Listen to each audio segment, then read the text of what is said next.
नमस्कार, एक बार फिर से मैं आप सभी के सामने उपस्थित हूँ बेहद महत्वपूर्ण टॉपिक के साथ। जैसे कि आप सभी को याद है, सुप्रीम कोर्ट ने कुछ दिन पहले एक महत्वपूर्ण निर्णय लेते हुए कहा था कि अब प्रमोशन अगर होते हैं सुप्रीम कोर्ट में, उसकी निचली अदालतें हाई कोर्ट में, तो वहां पर आरक्षण प्रदान किया जाएगा।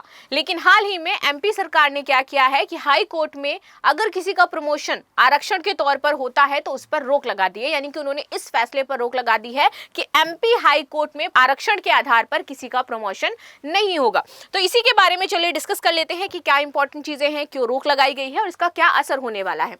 एमपी में प्रमोशन में आरक्षण पर रोक। हाईकोर्ट ने कहा कि नए नियम लागू नहीं कर सकते हैं।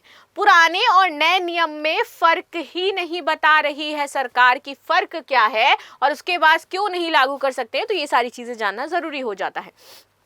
मध्य प्रदेश हाईकोर्ट ने नई पदोन्नति नीति के तहत प्रमोशन में आरक्षण पर अंतरिम रोक लगा दी है। मामला क्या है, तो अब देखो, साल 2002 में तत्कालीन सरकार ने प्रमोशन के नियम बनाते हुए प्रमोशन में आरक्षण का प्रावधान किया था। ये उनके द्वारा ही किया गया था। ऐसे में आरक्षित वर्ग के कर्मचारी प्रमोशन पाते गए, लेकिन अनारक्षित वर्ग के जो कर्मचारी थे उनका कभी प्रमोशन ही नहीं हुआ। और आपने इससे क्या बना दिया, एक गैप क्रिएट कर दिया। यहाँ पर कई बार आरक्षण का गलत इस्तेमाल होता है, ये आप भी जानते हैं और मैं भी जानती हूँ। ईडब्ल्यूएस की अगर हम बात करें तो वहां पर भी गलत कई बार इस्तेमाल किया जाता है। बहुत सारे आईएएस ऑफिसर्स जो बने हैं वहां पर भी उन्होंने गलत आरक्षण लगाया है। हाल ही में यूपीएससी में काफी मामले निकल करके आए हैं। 14 जो ऑफिसर्स हैं उन पर अभी कार्रवाई चल रही है, उनके सर्टिफिकेट और उनके आरक्षण को लेकर के। तो आप देखो, जब उस लेवल पर इतना ज्यादा धांधली चल रही है, जो हम यूपीएससी को इतना ओपेक मानते हैं, तो ये तो फिर जो कर्मचारी हो जाते हैं वहां की बात आ जाती है। वहां पे तो लगता ही होगा ना जाने कितना। जब इस मामले में विवाद बढ़ा तो कर्मचारी कोर्ट पहुंचे। उन्होंने कोर्ट में प्रमोशन में आरक्षण खत्म करने का आग्रह कर दिया।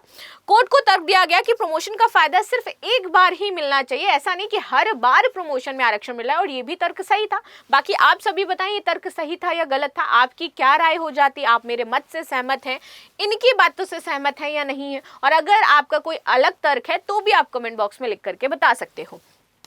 इन तर्कों के आधार पर मध्य प्रदेश हाईकोर्ट ने 30 अप्रैल 2016 को मध्य प्रदेश लोक सेवा नियम 2002 को खारिज कर दिया था। सरकार ने इस आदेश को सुप्रीम कोर्ट में चुनौती दी और शीर्ष कोर्ट ने यथास्थिति रखने का आदेश दिया और तभी से प्रमोशन में रोक लग गई थी।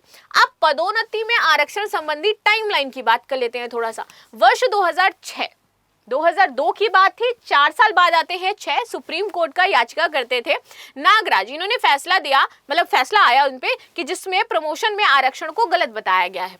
30 अप्रैल 2016 को हाईकोर्ट में एमपी की दिग्विजय सिंह सरकार के 2002 के पदोन्नति में आरक्षण के फैसले को रद्द कर दिया। उनको भी जो कहते ना कि एक होता है प्रमोशन किया गया है, अब इनका डी प्रमोशन कर दिया गया। 12 मई 2016 को शिवराज सिंह चौहान सरकार सुप्रीम कोर्ट गई और स्पेशल पिटीशन लगा करके कहा कि कोर्ट ने पदोन्नति पर रोक लगा दी है।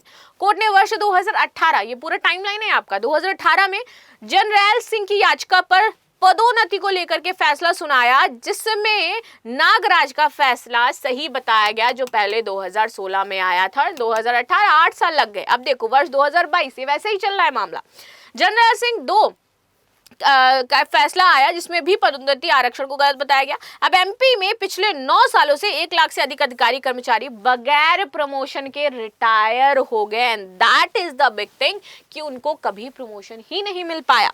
नए पदोन्नति नियम को लागू करने के बाद सरकार का दावा है कि 2 लाख कर्मचारियों को पदोन्नति मिलेगी। 2 लाख पद पदोन्नति से भरे जाने के बाद इस रिक्त पदों की भर्ती का रास्ता खुला है। हाईकोर्ट के फैसले पर यह आपका निर्भर करता है। अब थोड़ा सा समझते हैं मामला। तो हालिया मामला, सरकार ने जून 2025 में नई प्रमोशन नीति लागू की है जिसमें आरक्षण का प्रावधान जोड़ा गया है। नीति स्पोक्स संघ की 3 याचिकाओं के माध्यम से हाईकोर्ट में चुनौती दी गई। याचिकाकर्ता का तर्क है कि भैया ये नीति संविधान के अनुच्छेद 14 और 16 के भाग 1 के विपरीत हो जाती है, तो इसको हम किसी भी तरीके से लागू नहीं कर सकते। सुप्रीम कोर्ट यहाँ पर देखोगे तो इसमें पहले से ही मामला लंबित है इसको लेकर के, ठीक है। तो नई नीति बनाना न्यायिक अवमानना के समान हो जाएगा। क्या है प्रमोशन का नया फॉर्मूला? अब देखो, रिक्त पदों को वर्गों में बांटना। जितने पद खाली होंगे उन्हें SC ST 16 और 20% अनारक्षित हिस्सों में बांटा दिया जाएगा, ठीक है। पहले SC ST वर्ग के पद भरे जाएंगे और फिर बाकी पदों के लिए दावेदारी का मौका दिया जाएगा। तो सबसे पहले SC ST को यहाँ पर प्रमोशन मिलेगा। 2 तरह की बनेंगी आपकी लिस्ट, क्लास 1 अधिकारी और क्लास 2। क्लास 1 में अधिकारी जैसे कि डिप्टी कलेक्टर के लिए लिस्ट मैरिड और सीनियर दोनों के आधार पर तैयार होगी और 2 में नीचे पदों के लिए लिस्ट सीनियरिटी के आधार पर तैयार की जाएगी। ACR होगी जरूरी। प्रमोशन के लिए कर्मचारियों को गोपनीय रिपोर्ट ACR में अच्छा होना ज्यादा जरूरी है। पिछले 2 सालों में कम से कम 1 रिपोर्ट आउटस्टैंडिंग होनी चाहिए। पिछले 7 साल में कम से कम 4 रिपोर्ट A+ होनी चाहिए। अगर किसी कर्मचारी की गलती से ACR बनी नहीं है तो उसका प्रमोशन उसको नहीं मिलेगा। हाईकोर्ट की मुख्य टिप्पणियां क्या रही हैं? सरकार ये स्पष्ट नहीं कर पाई है कि 2002 और 2025 की नीतियों में मूलभूत अंतर है क्या। पहले भी वही था, अभी भी वही है। पहले आपने रोक लगा दी, अब आप इसको अलाउ कर रहे हैं, तो अंतर क्या है जिसकी वजह से ये सारी चीजें हो रही हैं? ये नीति उस मामले से जुड़ी थी जो सुप्रीम कोर्ट में पहले से विचाराधीन है और इसीलिए इसे लागू करना विध सम्मत नहीं होता है। जब मामला सुप्रीम कोर्ट में लंबित है तो नया नियम बनाने से पहले ही वहां पे जो अनुमति है वो क्यों नहीं ली गई कि आप नया नियम बना रहे हो? जब तक कोर्ट का अंतिम फैसला नहीं आता है तो आप उसी चीज को लेकर के जो कोर्ट में मामला लंबित है उस पर नई नीति नहीं बना सकते हो। इसे कोर्ट अवमानना माना जाएगा और इसलिए ये सारी चीजें कही जा रही है। इस वजह से इसमें रोक लगाई गई है। सरकार का पक्ष है। महाधिवक्ता एडवोकेट जनरल ने कोर्ट में यह स्वीकार किया कि नियमों में अंतर फिलहाल स्पष्ट ही नहीं है उनको खुद ही, फिर भी वो नियम बना रहे हैं। सरकार को नीति लागू करने में कुछ समय चाहिए और सरकार ने पहले अंडरटेकिंग दी थी कि नए नियम तत्काल लागू नहीं किए जाएंगे। संवैधानिक और न्यायिक संदर्भ की बात करते हैं। संविधान का अनुच्छेद 16(4)(a) राज्य सरकारों को पदोन्नति में आरक्षण देने की अनुमति देता है, लेकिन इसके साथ कुछ शर्तें भी तो हैं।